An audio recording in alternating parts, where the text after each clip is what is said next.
we just weren't competitive enough in the game. And when you do that, when you tactically give too much of space, and you're not willing to fight in the duels as you're supposed to do in a game of football, then you'll allow a team to progress up the pitch and get close to your box. And when you do that at this level, you run the risk of conceding territory and then chances and goals, and that's what happened. In saying that, we should go 1-0 up.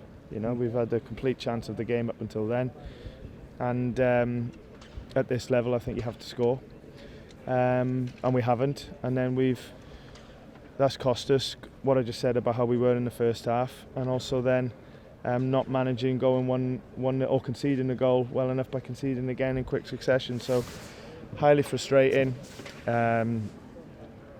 I thought we were better second half in the game, although it might be easier to do that with being 3-0, Leicester being 3-0 up. But again, we have a 1v1 and it can make it 3-1, and then who knows, because there was still a lot of time in the game, but we've just not done that, and not then, although we were better in the game, not done enough to get back into the game. And we're just, there's critical moments and phases in games where we're just not as a team that we should, or you have to be at this level, and it's costing us. Going back to what you said about how you didn't follow the tactics in that first half, is there an attitude thing? Is that the problem? No, I can't. Listen, I know results are very poor. I know we're bottom of the league, but you didn't see a team that gave up there. They did keep going until the end. Made mistakes, yes. Looked at times a little bit maybe anxious and naive, yes, but they didn't give up. And we've actually created some really good chances in the second half, and that's where a problem lies as well, is that we should have scored. But no, it wasn't. So it wasn't the attitude thing. It was maybe a concentration thing, and something that the players themselves didn't get right. In terms of, we knew what Leicester were going to be tactically. We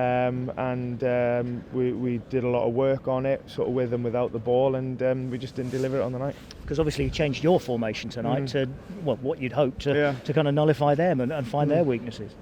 Yeah, well, and although we've done it again, our numbers and results have been poor, and sometimes I think you do have to think about adapting, tweaking, changing, whether that's formation or principles. But like I said, I don't think the formation was the issue in why we didn't do well in the first half. It was how we applied the tactics, and like I said, the duels, and it's cost us, Cole.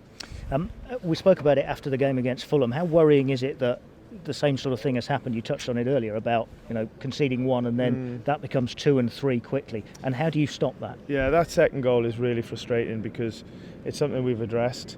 It's something we've talked about. Okay, it's disappointing to go 1-0 down, but you don't have to panic. You don't have to get anxious. You don't have to go chasing.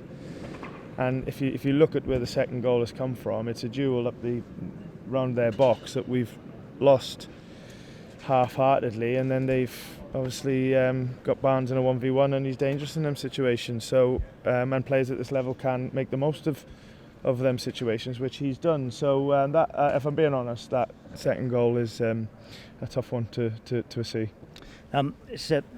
Some might call it an embarrassing night for Forest tonight.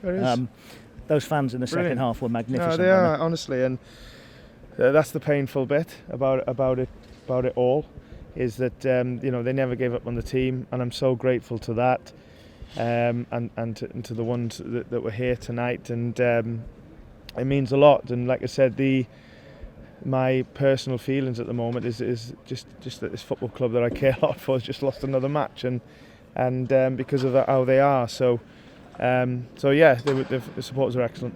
How do you go about stopping the rot?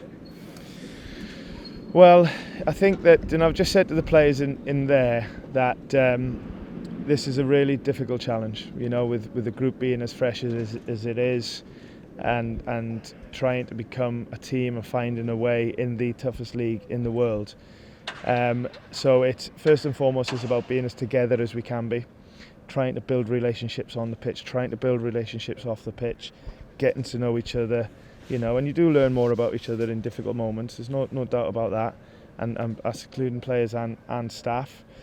So every day we've got to try and get something out of it, and it's easy to, after another disappointing performance and result, to hide and to shy away, and we can't do that. We have to we have to stick together, and we have to continue to try and get better at improving and becoming a team, because that's what we have to be. And at times we're far away from that. There's no, I'm not going to shy away from it.